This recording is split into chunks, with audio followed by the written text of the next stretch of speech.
Hello, everyone, and welcome to the Dr. Music Podcast. Thank you so much to my return subscribers. I so appreciate you. It gives me the great chance to bring people like this, John McANDREW, to the show.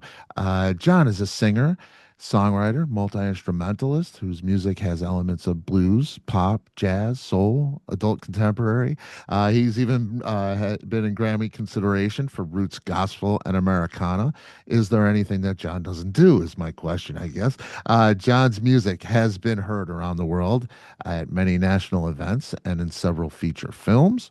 He has now released 14 studio records, with his latest being released just this past May. It's called Better Side of Me, and it's on the Quarto Valley Records label. The great Bruce Quarto over there doing his thing. We appreciate him. Love Bruce. John, Better Side of Me. Thank you so much for this record. It's great to have you.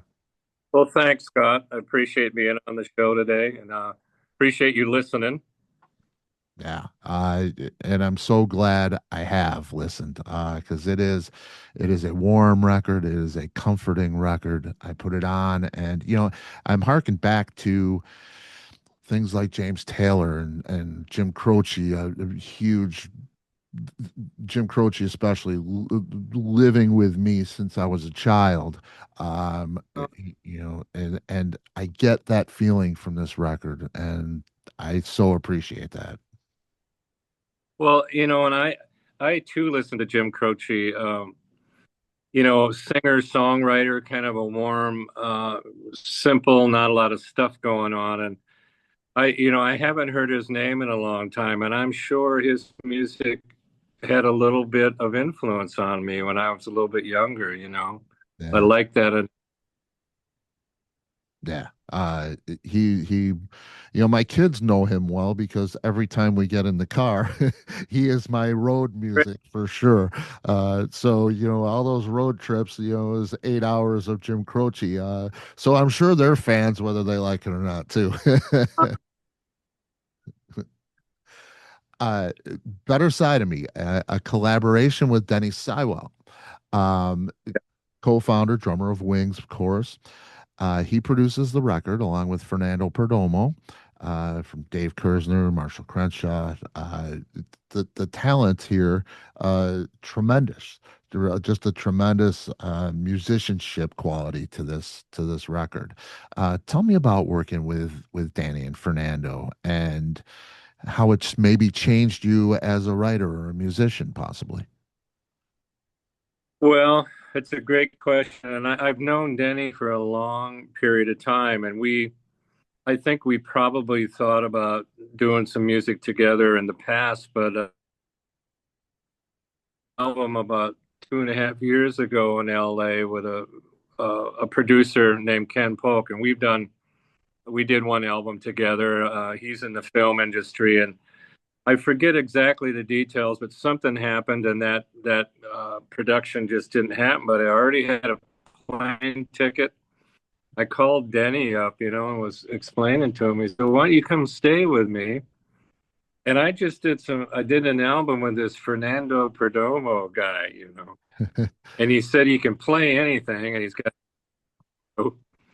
And I said, "Well, okay, I'll come and do that." He said, "We'll just record a couple of songs," and we got in the studio, Scott, and the first two tracks on the album are "Only You" and "Up on River Road," and Oh, we did those one take. We're kind of looking at each other. I remember Denny saying, "You got any more songs?" I go, now I'm lit up because this is a great opportunity. And we decided at that point to try to do some more tracks, which resulted in, I think we did about 17 in total wow. cover songs. So I'm not going to say it was an accident, but the thought of just full of songs you hear now, which is the Better Side album. Yeah. Man, wow, that's a lot of tracks. So you have, another album sitting there, don't you? Well, we've got, here's the thing, the talent is unbelievable. And Fernando, of course, Danny already knew, but he blew my mind. And but the experience, that Denny brings, and Fernando too, but Denny, um, all that experience he had, and I knew that about him, Scott. I knew he'd done all this stuff, but then to watch it in motion, Uh, and he, as far as songwriting, had a couple of songs, and he go, "Why don't you? Could you?" He wouldn't tell me exactly what to do. He would allow me to change it, but he said, "Would you change this and change that?" Arrangements and grooves. And then we got to the point where Denny would suggest, can we do a little song that's sort of in this sort of a groove? You got anything? And out of that came If It Weren't For You, a song, kind of romantic about my wife and traveling around the world. Um, and then he said, we need a song kind of like this. And then came Let It Go Tonight. I, uh, I'm going to admit to you, and I hope nobody's listening, but I'm a little selfish and self-centered. Do something, boy, I don't, but I listened to Denny and Fernando, everything they said and suggested, and they sort of pushed me into figuring it out. Really amazing, yeah. amazing. And that's just it's just a great combination of things, their direction and their vision of knowing what to do at the right time, and your ability to have whatever they need. It's it just that combination and that chemistry really shines through here, for sure. Just a great record, and it has, I'm an old school guy. I listen to records from front to back. They're they were made that way, I think, and I feel like this one is. They're not always now. We're in a kind of a singles world. Here, listen to this, and then a shot here and a shot there. But this has it's a journey. It's a road trip. It goes places. It ebbs, it flows, all of those things. Was sequencing a big part of making this record?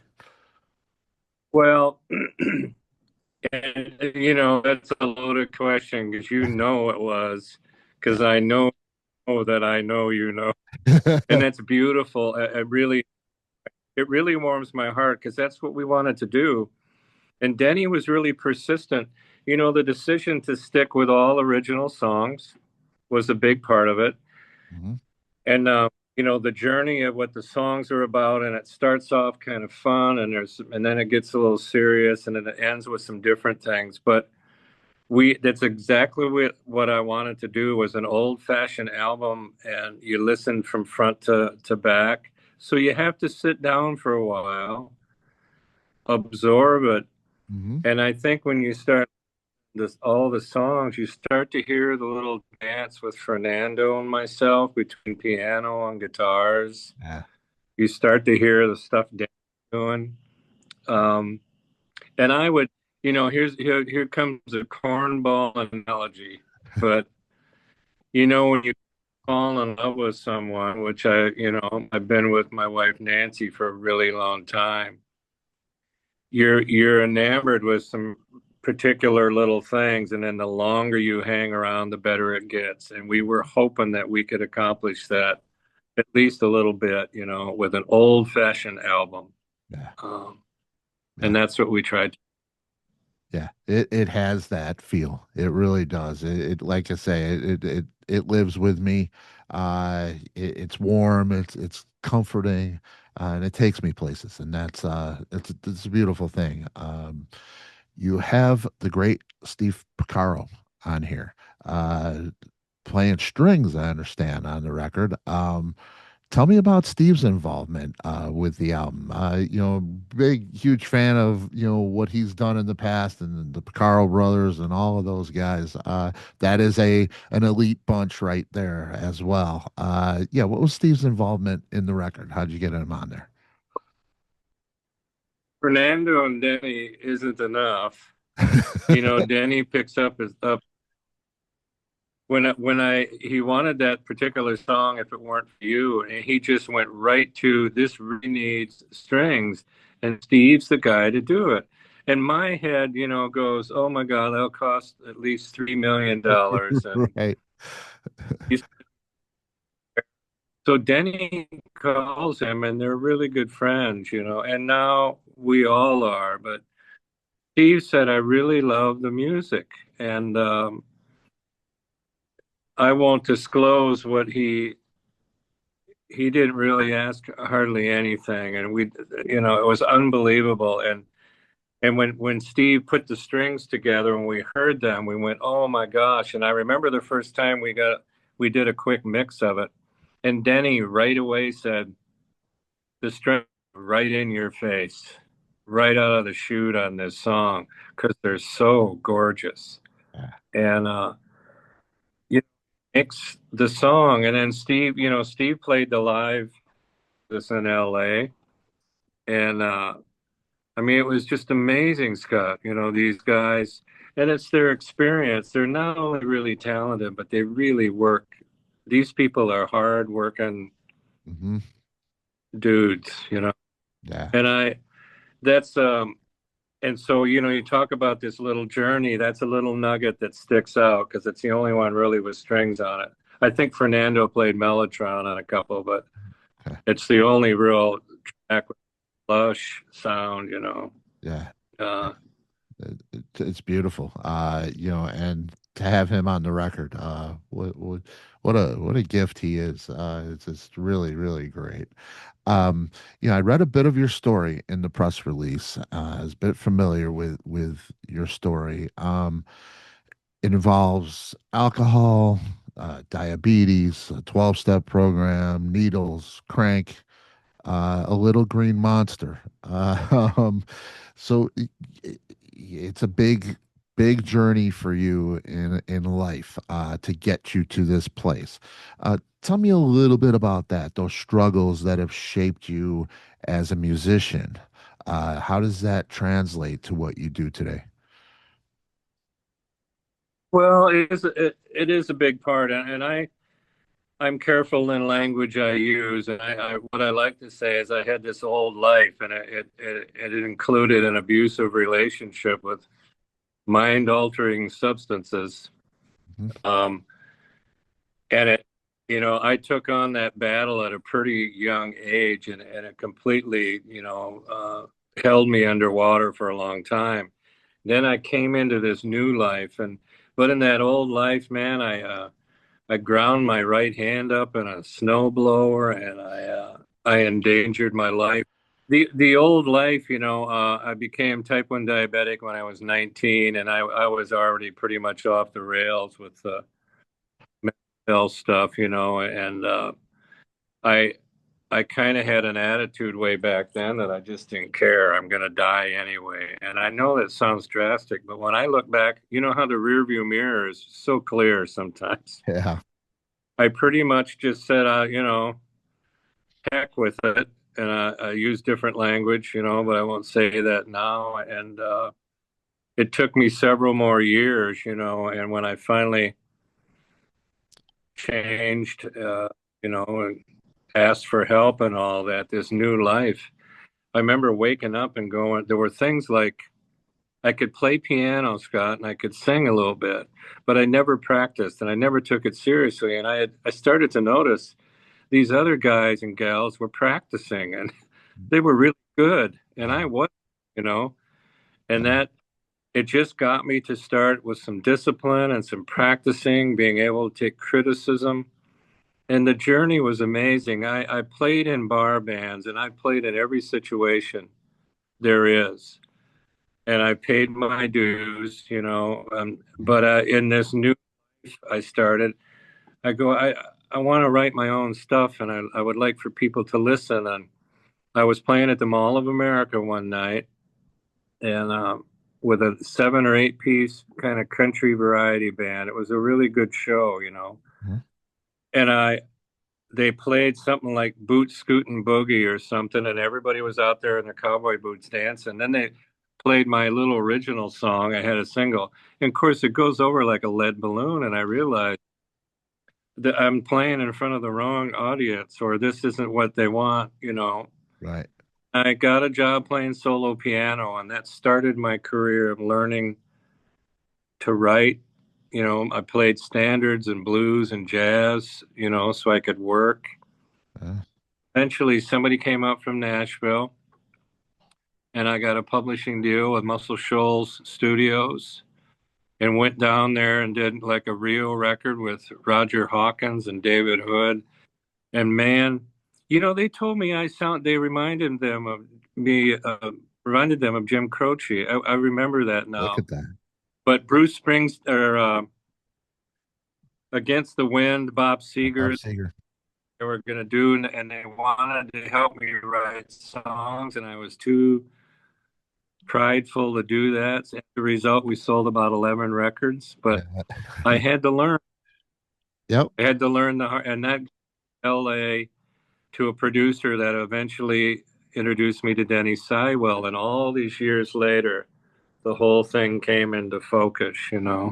Unbelievable, really, It's to thunk it. yeah. Yeah. It's really it's a great story. And it's a life story. It's it's not just a rock and roll or musical musician story. This is a life story. It happens to a lot of us, behind the scenes where we're not, when we're younger, we're piss and vinegar, and we're not listening to anybody, and things don't go as great as they could, and you learn over years, so it's no different for the musician. It just takes Yep. us a little bit longer and open our eyes a little bit. So, and look where we are now. That's pretty great. It's pretty great. Um, a song Just that, about that. yeah, go ahead. Oh, the human condition, you touched on that. I would hope it is my story, but I would hope that it's all of our stories, whatever the struggles are, the human condition.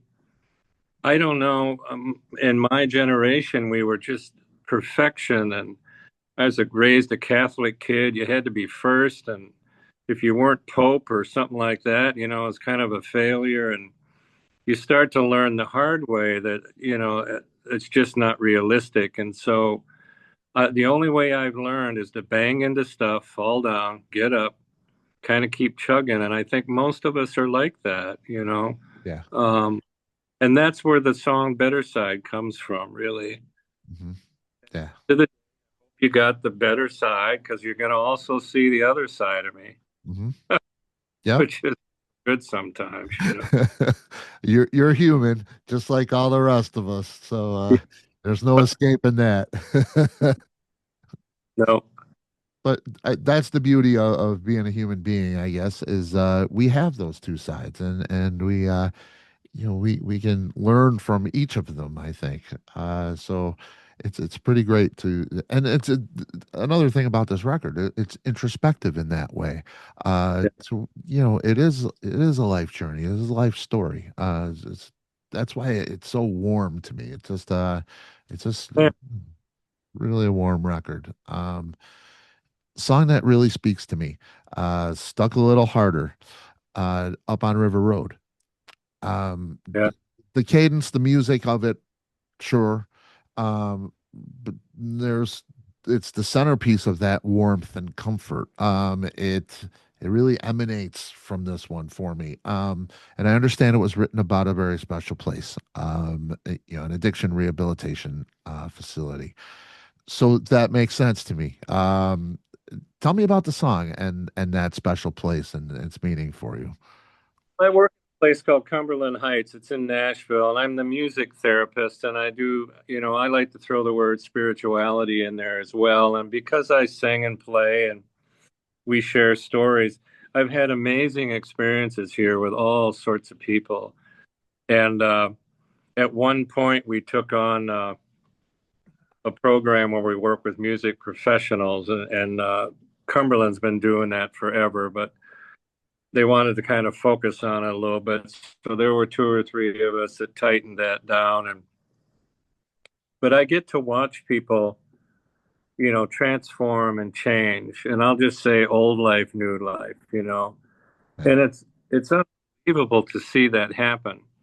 And I wrote that song about in fact, I wrote it right at this piano I'm sitting at because I'm at Cumberland Heights right now. Oh, And okay. it just, it starts off with that lick, and that's all it took for me. And it's kind of Bruce Hornsby-ish.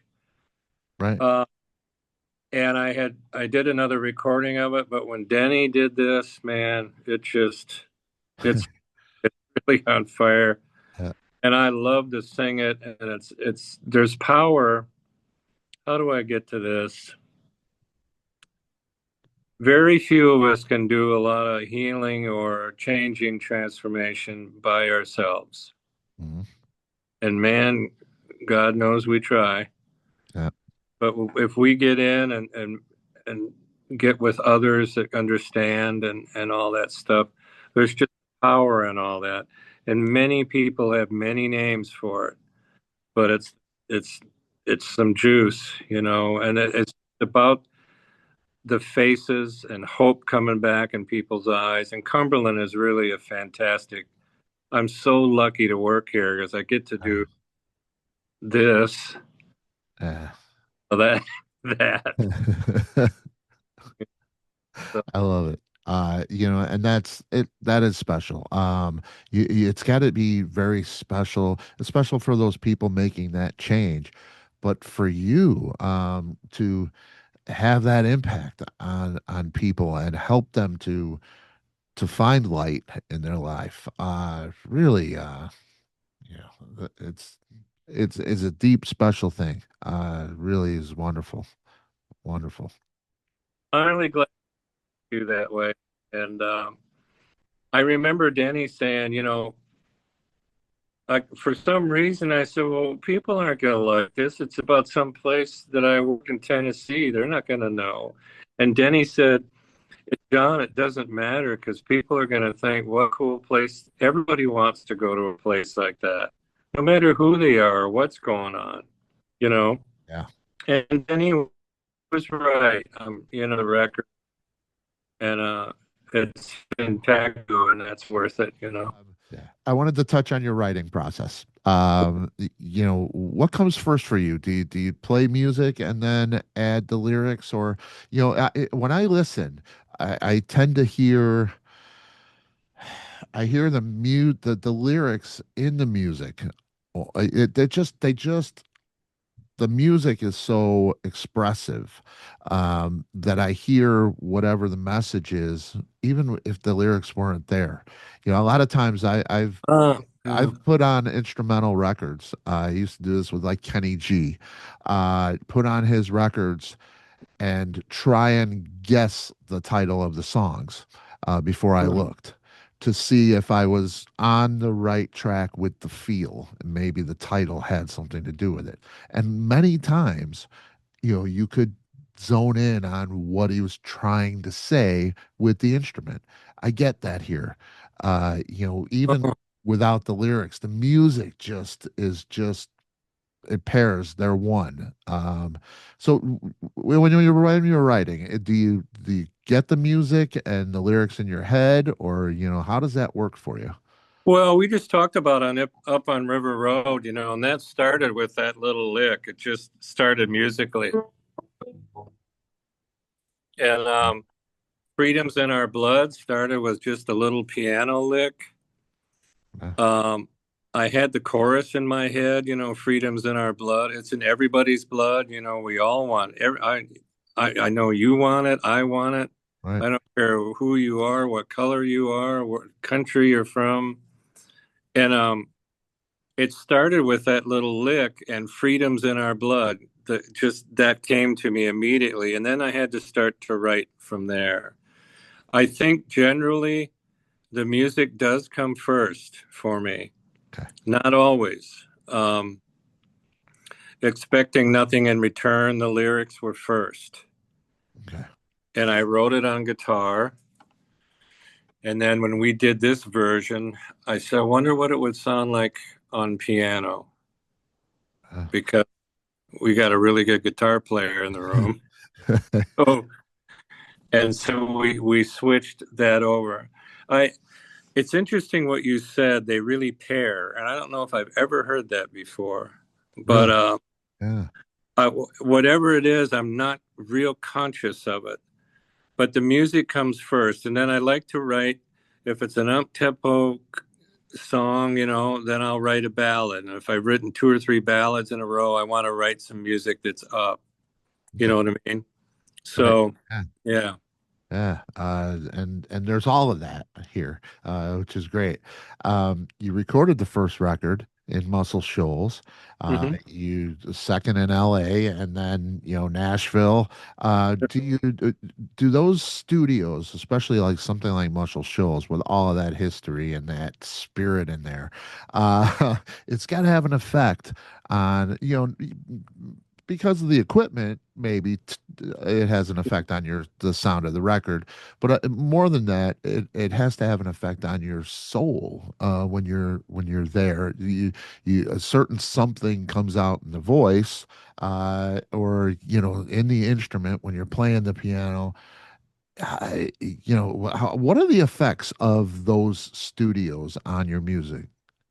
That's, and here's a little common thread. Muscle Shoals was Roger Hawkins. He's the drummer, and he produced the record. Right. And then that was my first album. And then my last one's with Denny Seiwell, who played with Wings. And Roger came up to see me, and somebody watched me perform in Minneapolis, and I came down to Nashville, and then the publishing deal, and the record. And Roger came to see me in Nashville, and he says my name's Roger Hawkins, and so I have to start looking stuff up. Who's Roger Hawkins? And I go, holy cow, he seems to be pretty famous. And when I went down to Muscle Shoals, we went to the studio, and then we went for a ride to go over to the Sonic Drive-In, and he had an old oldie station on. Every other song that came on there, he was playing drums, and he said something in the car like, and I didn't know it was a Seeger tune down on Main Street. And he goes, Yeah. "Man, I made a mistake on the end." I said, "You played on that?" I said, "What else you play on?" Percy Sledge. And I go, "Holy!" Yeah. So now I go, I have to up my game. And when we got into that famous studio, it was incredible. David Hood, who's played with Roger forever, comes in and sits on a milk carton. And now I'm feeling okay, you know?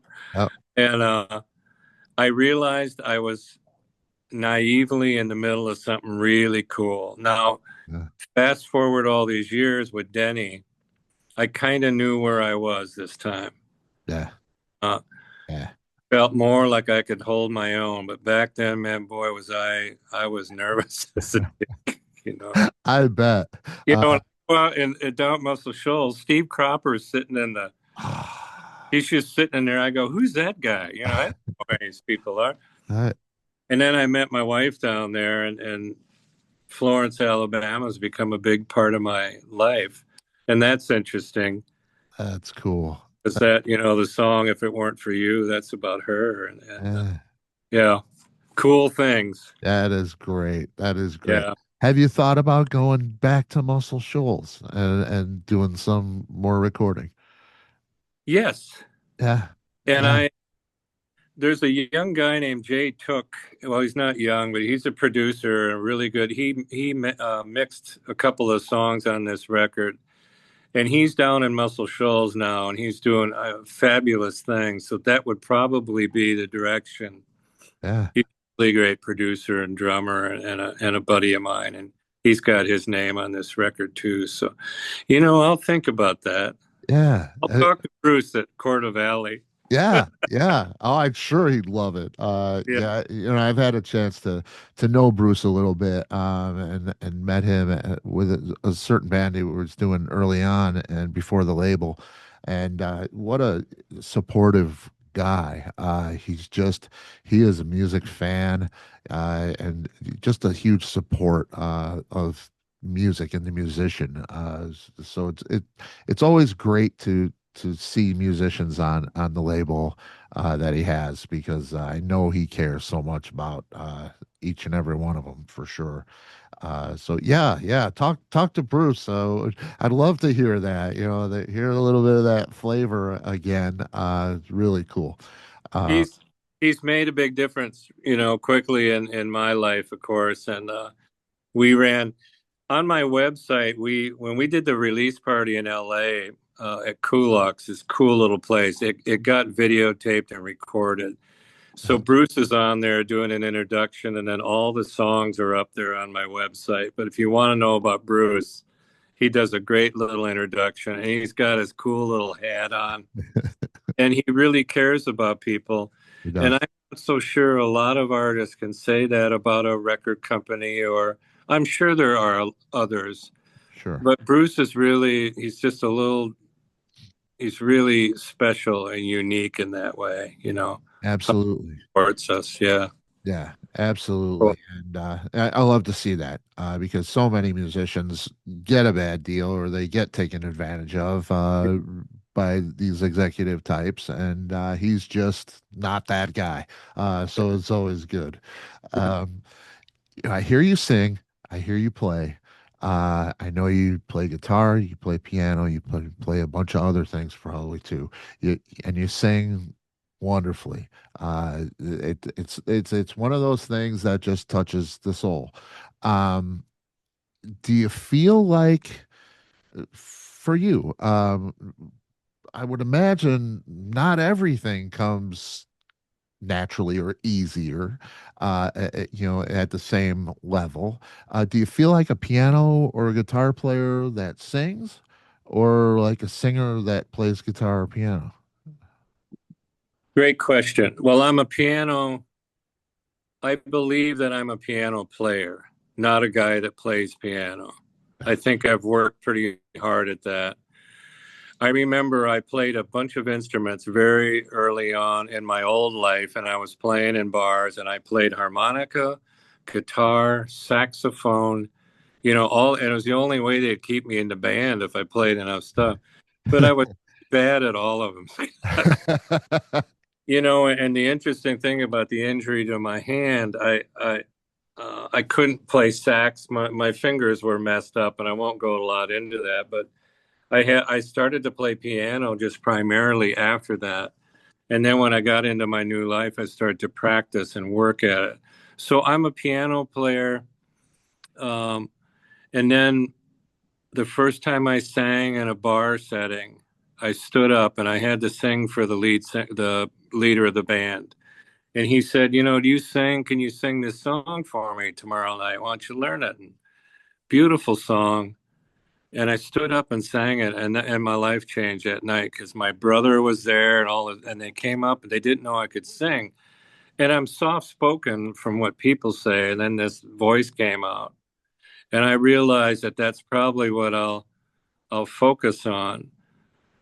But I think, I wanted to be able to do both the best that I could, and I wanted to be able to write songs, do all three of those. Acoustic guitar, I'm just kind of a chunker, Yeah, It's a yeah, good way to get up from the piano. yeah.